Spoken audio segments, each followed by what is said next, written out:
quick tour of the inside, show you where we're at in here. You can see we've got the large emergency exit window taped out there. So that'll take up a good chunk of that wall. There'll be another window somewhere around that dark spot is where the back window will be there. The bunk beds will sit here, kind of equal with the curve is where the bunk bed will come out. You can see the front window is taped out. We got the front two dinette seats, bunks, whatever you want to call them, are sitting here.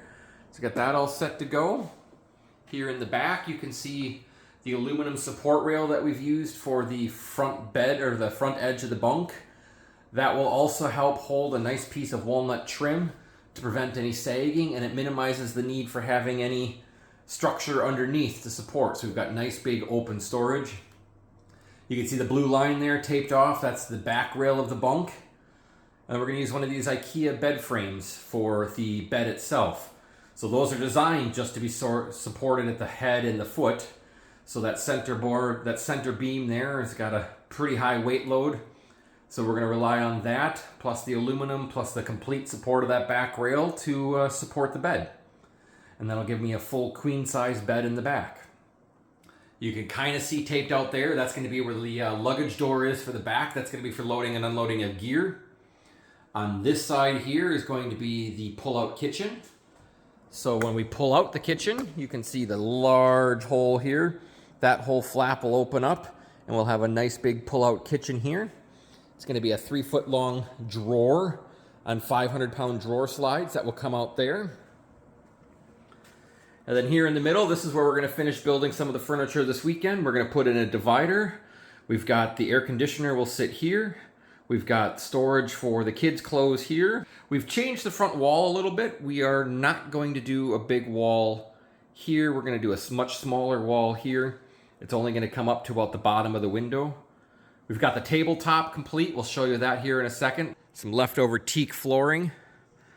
Got that arranged into a really nice countertop. It's got one coat of paste wax on it so far. We're going to put a few more coats on that so it's got a nice shine. It's nice and durable. This is going to be the garage storage. So this will ultimately all be closed up, and the only access to this compartment will be from the outside. That'll keep all rodents and insects from getting inside. It'll be a nice sealed enclosure. Get a bead of silicone over all of that inside, so it's completely sealed enclosure. That compartment right there will have no exterior access. It'll only be accessed from inside. And that will be blanket storage and spare parts storage, things like that. We've got the electrical cabinet here. We'll have our 200 amp hour batteries on the bottom, the inverter, the charging circuit, all of the circuit breakers and fuses for 12 volt as well as 120 volt AC will all be in this little cabinet right here with the main disconnect. And then here at the front, you can kind of see already installed is the 12 volt fridge drawer. So we got the 12 volt fridge will be right here. The door is a little bit backwards, but that's kind of by design. The controls for this particular fridge are on the back. Don't need access to them. But also this way you can access from inside the camper as well as outside.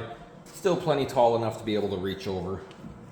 We're going to build a drawer for right here. That'll be our bug spray and sunscreen and flashlight drawer.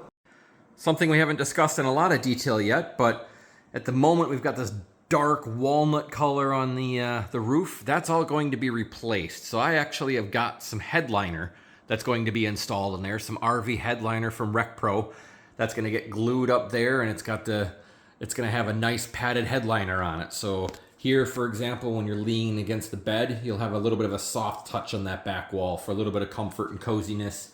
Same on the top bunk here. On the top bunk here, where you'll be sitting in the top bunk, this padded wall here will be a nice kind of something cozy to lean up against instead of hard wood to roll up against in the middle of the night.